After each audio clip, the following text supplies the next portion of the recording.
Serious. Nurses, hospital workers of Reddit, what is the most paranormal or weirdest thing you have ever experienced while working? ER nurse. Had an old lady come in by ambulance near death. She was a DNR, so we weren't going to do much for her. She didn't have any family that we could find. The hospital was full, so we had to keep her in the ER for the night. Again, she was near death. When you've seen enough people die, there's no mistaking it, and she was almost there. Barely responsive, pale, cool, breaths were really irregular. Heart rate was up and down too. We just turned the lights down and kept an eye on her monitor, basically waiting for her to die. About an hour later, she's standing at the door of her room. She'd gotten up and put on all her clothes. We were all like, WTF? One of the nurses went to check on her, and she said she was hungry. Not knowing really what to make of things, we got her a chair, a bedside table, and went to the cafeteria and got her a tray of food. Lady sat there, ate all her food, talked with the staff a little. After about an hour, she told her nurse that she was tired and wanted to lie back down. We helped her back into bed, and within 30 minutes, she was dead. Not exactly paranormal, but in 22 years in a busy-ass inner-city ERs, it's the weirdest thing I've seen. Used to work in a skilled nursing facility. I was usually assigned to the Alzheimer's ward. One night, I'm in the linen room stocking my cart, and I heard someone shuffle up behind me. Then I felt a hand on my shoulder. I turned around and there was no one else in the room. The door was still shut too. Another lady started to complain that a man was coming into her room at night. Again, Alzheimer's, so I didn't think much of it. So to reassure her, I told her I'd check on her throughout the night. She complained of this man for every night for 2 more weeks when I asked her to describe him to me. He's real handsome and wears a black suit. Oh, he's right behind you now, honey. That freaked me the fuck out. Of course, there was no one behind me. She died the next night in her sleep. LPN here. I work in a long-term care currently. A lot of palliative residents always claim to hallucinate either small dogs or it's either children eating ice cream before they die. It's always facility specific too. One facility I work at, I have about 6 to 7 residents claim to see a little girl eating ice cream, then they die that night. I'm going to find that little shit. She's causing me so much paperwork. About 2 years ago, we treated patients during a fungal meningitis outbreak. Our acute care floor has a census of 20. During this, at least 10 to 15 were meningitis patients, age ranging from 20s to 90s. There are no shared rooms, and all the patients were in isolation, no contact with one another. Many of them had the same hallucinations, children in corners of their rooms, and auditory hallucinations of religious music. I did my clinical as a CNA in a memory care unit. I helped feed this woman. She never really moved, never talked. It was like she was in a coma or something. I would wheel her into the dining room. I can hardly get any real food in her. I'm able to slide in some special ice cream. For days, she doesn't move or have any response. I'm feeding her and talking to myself pretty much. After about 10 minutes, she slowly turns her head and says, "Oh, hello." Then she rotates her head back, her blank staring position. Super creepy. When I was a student, I got called in on a stroke patient. She had coded and they were doing CPR. They worked for 45 minutes, but she died.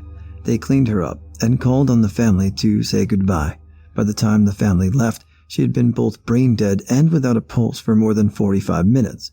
Blood had filled her brain, and she was completely gray and started to smell. Suddenly, she sat up and called for her family. The nurses rushed to get monitors and equipment back on, started working on her again. She stabilized, said goodbye to her family, and promptly died a second time.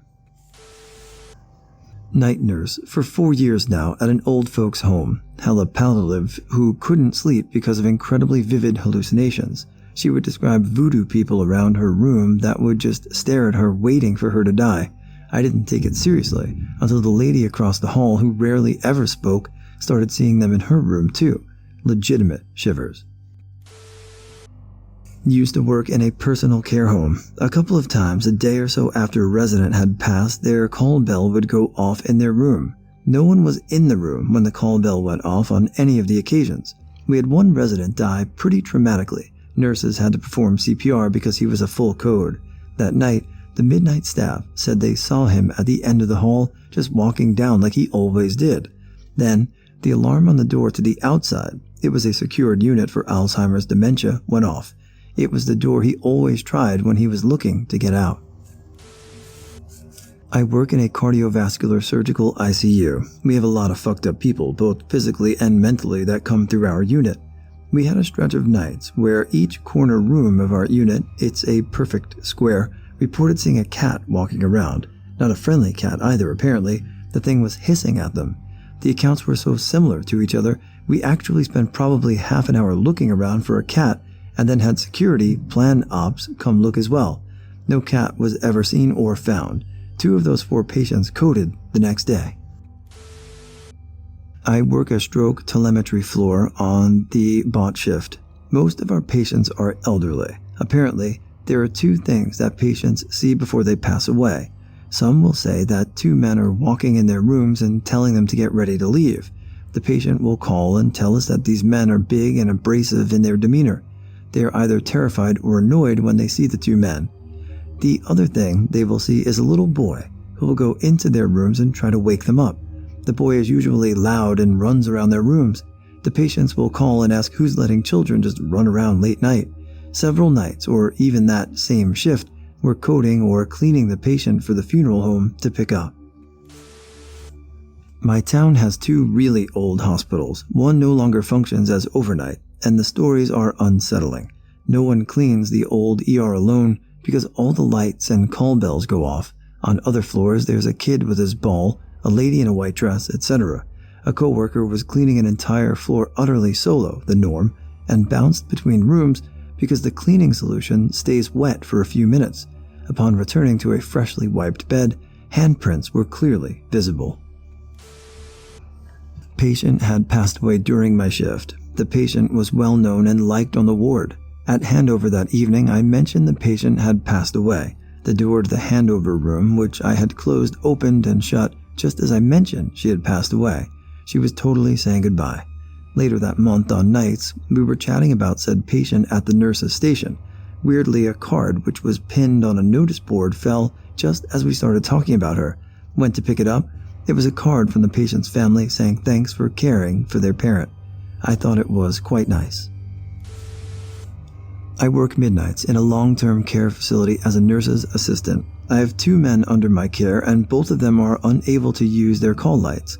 They have severe dementia and debilitating Parkinson's disease, but still their lights are looped around their bed rail. One night, their light came on and I went over to answer it, already confused and creeped out. I turned it off and left the room. Before I could get 2 doors up, the light came back on. I went in there and both lights were unplugged from the wall and thrown under their beds. I fished them out, plugged them back in, and left. I've seen shadows standing over the dying and felt a tap on my shoulder while doing chest compressions, so I knew that lady had passed. I'm not a believer, but some of those things can't be explained. I was pulling a guard shift in the CHS on FOB Speicher on night in Iraq. There hadn't been any action for the whole previous week, so the staff was all racked out. I was walking the halls and everything was supposed to be off or on standby. I walked past one room that they used for locals who were victims of trauma. The lights were on, so I toggled the switch down to turn them off. I started walking down the hall again, and I saw the lights come back on out of the corner of my eye. This is when I went into alert mode, safety off, at low ready. I cleared the corner and looked into the room. Nothing. I put the switch back in the down position again and went to call it up on the ICOM. The radio was on the fritz. So I began walking back to the CQ desk to report it in person. The lights turned back on. At this point, I'm a little on edge. I can't radio in for help. There's nobody on this side of the compound that would hear me yell, and the light switch position keeps changing when the lights go back on. Keep in mind that I'm on a forward operating base in a combat zone. I don't know what I was expecting when I went to clear the corner and look into the room again, but I saw nothing but an empty room, a gurney, a heart monitor, and a crash cart. I couldn't tell you to this day why I said what I did, but I was worried that if I didn't, the lights would keep switching back on. I said, "If you're scared of the dark, I'll leave the light on for you." I finished my shift and left the light on. I left a note with the desk that one of the surgeons had asked me to always leave that light on in case they had an emergency come in. For the remainder of my shifts, that light had always remained on. I work as an EMT, and the one that I have that best fits the question is an elderly male who had fallen and hit his head a few hours before they called for an ambulance. The guy was fucked. All of the signs of a traumatic brain injury. All of his responses to our questions to this point were nonsensical. We were about 4 minutes from the hospital when we tried talking to him again, and he seemed to come as clear as day and open his eyes and stare at us to say, "I'm dead." My partner tries to say, "Oh, don't say that." And he stares more intensely at us to reiterate and say, "No, I mean it. I'm dead." He died an hour later. Worked at a hospital doing transport for a couple of years. The transport home base was in the basement of the hospital, where all the laundry is done and supplies are also sorted there. I hated working late nights after this incident. On this particular night, I was the only one in the basement when I heard whistling at the end of the hallway by the elevator. I poked my head around the corner expecting to see my only coworker on duty that night, but there was absolutely no one there. I shrugged it off. I'm not easily spooked. Nights are slow. So I ate some snacks and hung out in the break room for a bit. Next thing I know, I hear a loud bang. I walked into the hallway, and a bed is rolling down the hall, bumping into the sides. At this point, I think that my coworker is bullshitting me. I radio him, and he says he's upstairs in the cafeteria. I still don't believe him, and think I'll catch him in the act. I walk past the laundry room, and the machines start. Pop my head in there expecting to find him, but it's completely empty. Okay, starting to get a little nervous. I walk into the laundry room, and the machines completely stop.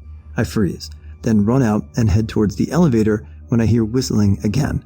At this point, I know I am the only worker in the basement. As I'm standing there waiting for the elevator, things start falling off of the shelves down the hall.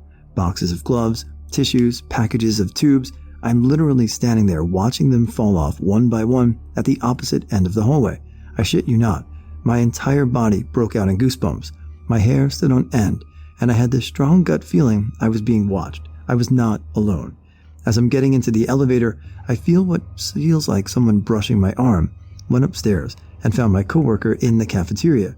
Freaked out to him. I got the fuck out of there and transferred soon after that. The creepy thing to add to that is I usually whistle mindlessly to myself at work. It was almost as if the spirit was mimicking me. Creepiest feeling ever. I work in maintenance in a hospital, but this story comes from out of work hours. Back in November, my grandfather passed away. He had been living in a care home for several years now, and as we were from a smaller city, his main care aide was actually an ex's mother, who I'm still close to. Nearing his final days, she texted me that things weren't looking good, and to get my mom, who works out of town, and myself to see him ASAP. The next 2 nights were exhaustive. Her and I barely left his bedside. We were wetting his lips, rubbing his head and singing Charlie Pride and telling him stories from my childhood and from my mom's. At one point, Is Anybody Going to San Antone comes on the CD player, and Mom tears up, talking about how this song reminds her of her father the most. He wasn't really coherent, besides a glimmering moment the first day we had gotten there, and by the final day we were sitting, watching the breaths turn to choke breaths. As the hour got nearer, my ex's mom was contacted and came in and on her day off to sit with us for that final hour. My mom had her father's head in her lap, and we still had Charlie Pride on the radio. She was whispering in his ear to stop being stubborn, that she would take care of her brothers, and that she had me to take care of her. The gaps got longer and longer in his breaths. My ex's mom was sitting next to me, the CD player playing behind us, and my mom laying on the opposite side of the care home bed. All of a sudden, his breathing stops, and in that moment, so did the CD player. It hadn't skipped once the whole weekend. My mom, figuring Tareen had turned it off, starting sobbing, assuming it was to signify he was officially gone. I just sat and looked at Tareen like, did that just happen? After a good 20 seconds, out of nowhere, he took a shuddery breath, and the CD scrambled forward, and the song, just before Is Anybody Going to San Antone, not sure if that's the name of the song, but it was about not wanting to miss someone, started playing. And then he was gone by the end of San Antone, the song Mom remembered him most by. Taryn mentioned odd things happen more often than not as a person finally passes. TL, DR, my grandfather's CD player decided to skip a little too perfect of timing. I had cared for an elderly woman with no family who came to us when her husband died. She didn't speak often, but when she did, it was usually just words that made no sense together. I felt so bad for her because ever since she had arrived, so many of the residents in her area that she seemed to enjoy spending time with had passed in such a short time span. She put up a picture of each of them next to her pictures of her husband and several others who were probably family to remember them. I had always felt sorry for her and showed her extra attention, and we became close. It just seemed so unfair that she had such luck and kept losing people that she cared about. One day, she looked at me and said, plain as day, "Sweetie, I think I'm done now," and handed me a picture. It was a picture of me, and I smiled because it touched my heart that I was that important to her. She passed nearly a week later, and I cried for days. It hit me really hard. She knew it was the end for her, and she said goodbye as best she could. A little less than 2 years later, I was talking with a colleague, and she came up in conversation. My colleague referred to her as that crazy bitch, which seemed very out of character for her, and it shocked and offended me deeply. I expressed this to her, not so nicely, and she looked at me with this shocked look and said, "Oh, dear, do you not know?" And then explained something to me that I hadn't known. As it turned out, it came out sometime after she had passed that she had killed her husband by poisoning him, and that there was an investigation because it appeared that she had a ritual of befriending someone, obtaining a picture of them, and hiding the picture until she could kill them, usually by poisoning, and then displaying the picture as a sort of trophy. It was suspected that this may have been the reason for the spike in mortality rate during her stay, and the considerable number of photos in her collection. The last I heard, the old family photos weren't any relation to her, and the police were trying to ID the individuals and compare them to several cold cases. I saw a mannequin blink. This was when I was still training to be a CNA, certified nursing assistant, at our local community college. Now, we had these regular non-horrifying mannequins we used for all the dressings, bathing, and bed-making practice. They even had an ERR, attachments for catheters, but we didn't store all the equipment in the classroom. There was a small back room that was locked off that we had to get some stuff out of one day. I volunteered to go grab it, some clothes for the mannequins, I think, and when I unlocked the door, it was pitch black inside. It was like the room sucked out some of the light coming in the room. When I flicked on the ceiling light, before me on a ragged old stretcher lay the most inhuman, terrifying-looking freaking mannequin I've ever seen. I don't know what these manufacturers use for reference when they're making the face, but they can't be human. It was so twisted and looked like it was in agony. Shit, dude. This thing looked like it was in pain. Fucking creepy. Anyway, I grabbed the stuff our teacher wanted, and when I took a look back, I could see one of its plastic eyelids close and open. Freaked me the fuck out. Didn't go in that room again for the rest of the course.